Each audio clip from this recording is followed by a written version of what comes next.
क्या आपके बच्चे की आंखें सही से देख पा रही हैं? क्या उसकी दोनों आंखें बराबर देख सकती हैं? कहीं आपके बच्चे के आंखों में चश्मे का नंबर तो नहीं है? अक्सर मेरे पास पेरेंट्स आते हैं और ये सवाल मुझसे पूछते हैं। तो आइए इस वीडियो में हम समझते हैं कि बच्चों की आंखों की जांच क्यों करवानी चाहिए, कब करवानी चाहिए, कहाँ करवानी चाहिए और बच्चों की आंखों की जांच होती कैसे। नमस्कार, मेरा नाम डॉक्टर प्रियदर्शी गुप्ता है।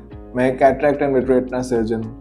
बच्चे के जन्म लेने के बाद उसके शुरुआती एजेस में मोर देन 80% जो डेवलपमेंट होता है उसके ब्रेन का और चाइल्ड के ओवरऑल डेवलपमेंट का, उसका मेजर हिस्सा उसके देखने की क्षमता होती है। अगर इन शुरुआती ईयर्स में अगर उसके देखने की क्षमता में कहीं भी कुछ हैम्पर होगा तो उससे लाइफ लॉन्ग इम्पैक्ट पड़ता है। ब्रेन का डेवलपमेंट भी कम होता है और कई बार दिमाग ये मान लेता है कि आंखें कमज़ोर ही हैं और ज़िंदगी भर कमज़ोर ही रहेंगी।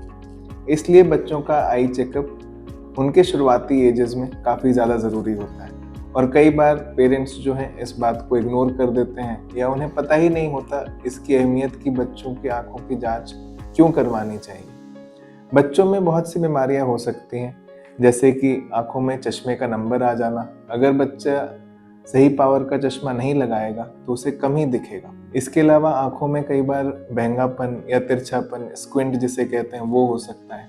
कई बार आंखों में एम्ब्लायोपिया हो सकता है, लेजी आईज जिसको बोलते हैं, जिसमें एक या दोनों आंखें उसकी कमज़ोर हो सकती हैं, जिसका लाइफ लॉन्ग इम्पैक्ट पड़ता है। और एम्ब्लायोपिया जैसी बीमारी का ट्रीटमेंट जितनी जल्दी पता किया जाए कि एम्ब्लायोपिया है और उतनी जल्दी ही ट्रीटमेंट शुरू किया जाए, उतना ही अच्छा प्रोग्नोसिस होता है। इसके अलावा कई बार बच्चों में कंजेनाइटल कैटरैक्ट या कंजेनाइटल ग्लॉकोमा भी हो सकता है, जिसमें पैदा होते ही बच्चे की आंखों में लेंस में सफ़ेदी आ जाती है, आंखों का प्रेशर बढ़ने लगता है। इसके अलावा कई बार आंखों में एलर्जीज होती हैं जो कि आपके आंख के डॉक्टर देख के बता सकते हैं, ताकि उस एलर्जी की वजह से बच्चे की आंखों में लॉन्ग टर्म इफेक्ट ना आए। इसके अलावा आंखों में कई बार एक कैंसर होता है जिसे रेटिनोब्लास्टोमा कहते हैं, वो भी हो सकता है अगर हमने ध्यान नहीं दिया हो तो। इसके अलावा जो बच्चे समय से पहले पैदा हो जाते हैं उनमें रेटिनोपैथी ऑफ प्रीमेच्योरिटी नामक एक बीमारी हो सकती है, जिसमें समय से पहला पैदा होने की वजह से आंखों का पर्दा जो होता है वो डेवलप नहीं कर पाता है और आंख में खून आने या फिर पर्दा उखड़ने जैसी गंभीर समस्या भी हो सकती है। इसलिए जो बच्चे की शुरुआती एज होती है उसमें आई चेकअप करवाना काफ़ी ज़्यादा ज़रूरी हो जाता है। इसके अलावा कई बार आँखों की जो आँख और नाक के बीच में एक रास्ता होता है जिसे हम नेज़ोलैक्राइमल डक्ट कहते हैं, तो कई बार बच्चों में वो ब्लॉक भी हो सकता है जिसे हम कंजेनाइटल नेज़ोलैक्राइमल डक्ट ऑब्स्ट्रक्शन कहते हैं। इसका इलाज अगर शुरुआत में ही पता चल जाए तो कंजर्वेटिव थेरेपी के माध्यम से उसे ठीक किया जा सकता है, ताकि लेट आगे चल के हमें ऑपरेशन की ज़रूरत ना पड़े। इसलिए बच्चों में आंखों की जांच करवाना काफ़ी ज़्यादा ज़रूरी हो जाता है। बच्चों की आंखों की जांच कब करवानी चाहिए? सबसे पहले जांच तो जब बच्चा पैदा होता है तभी हो जानी चाहिए, जिसमें हम कुछ नहीं, आंखों का रिफ्लेक्स चेक करते हैं, जो आपके आंख के डॉक्टर या पीडियाट्रिशियन भी कर सकते हैं, या आप घर बैठे भी कर सकते हैं अगर आपने बच्चे की फ़ोटो फ्लैश लाइट ऑन करके ली। जब भी हम फ्लैश लाइट ऑन करके लेते हैं तो आंख के पर्दे से एक रिफ्लेक्शन आता है जो कि रेड रिफ्लेक्स नाम से हम जानते हैं, जिसे कई बार हम ब्रकनर रिफ्लेक्स के नाम से भी सुनते हैं। दोनों ही आंखों में सिमेट्रिकल रिफ्लेक्स होना चाहिए, रेड रिफ्लेक्स होना चाहिए। अगर बच्चे की आंखों में पैदा होने के साथ अगर वो रिफ्लेक्स में कमी है या फिर एक आंख में आ रहा है और एक आंख में नहीं आ रहा है, तो आपको अपने आंख के डॉक्टर से तुरंत मिलना चाहिए। इसके बाद जो नेक्स्ट जांच होती है वो बच्चे के 6 महीने से 12 महीने तक होने तक ज़रूर एक बार करवा लेनी चाहिए। तीसरी जांच बच्चे की 3 साल पे और 5 साल पे होनी चाहिए। इसके बाद जब बच्चा स्कूल में जाने लगता है तो कई बार स्कूल कैंप्स भी होते हैं, या ईयरली 5 to 18 ईयर्स में एनुअली हर साल एक बार बच्चे की आंखों का जांच ज़रूर कराना चाहिए, ताकि हमें पता चल सके कि अगर चश्मे का नंबर आ रहा है तो सही टाइम पे बच्चे को चश्मे का नंबर लग जाए, ताकि बच्चे के चश्मे का नंबर जल्दी से ना बढ़े और हम उसका ट्रीटमेंट जल्द से जल्द शुरू कर सकें, ताकि लॉन्ग टर्म इम्पैक्ट बच्चे की लाइफ पे ना पड़े। आपको अपने बच्चे की आंखों की जांच एक आई स्पेशलिस्ट या ट्रेंड आई डॉक्टर से ही करवानी चाहिए, जिसमें वो आपके बच्चे की आंखों की पूरी जांच करते हैं, जब मैं आँख की जांच की बात करता हूँ तो सिर्फ हम आँख के नज़र की जांच की बात नहीं कर रहे होते हैं, जिसमें हम सिर्फ देखने और विजन की बात नहीं कर रहे होते हैं, हम पूरे आँख की बात कर रहे होते हैं कि आँख के अंदर आँख के जो देखने की क्षमता है और आँख के अंदर जितने भी पार्ट्स हैं वो ठीक से फंक्शन कर रहे हैं कि नहीं कर रहे। जब भी आप एक आई डॉक्टर के पास जाते हैं तो जब वो आपके पूरे आँख की जांच कर रहा होता है तो इट इंक्लूड्स एवरीथिंग। एक होता है एक्सटर्नल आई एग्जामिनेशन, जिसमें वो आपके दोनों आँख के जो ओरिएंटेशन है कि आँख आपकी सही से इस दिशा ऊपर नीचे देख पा रही है कि नहीं, घूम पा रही है कि नहीं, या आँख में तिरछापन तो नहीं है, या आपकी आँख की पलक कहीं झुकी हुई तो नहीं है। ये सारा एक्सटर्नल आई एग्जामिनेशन का पार्ट होता है। इसके अलावा जो आपके आँख के डॉक्टर हैं वो आँख के अंदर भी देख पाते हैं, जिसमें हम आँख में कॉर्निया की जांचें, लेंस की जांचें, आँख के पर्दे की जांच और आँख की नसों की जांच भी करते हैं।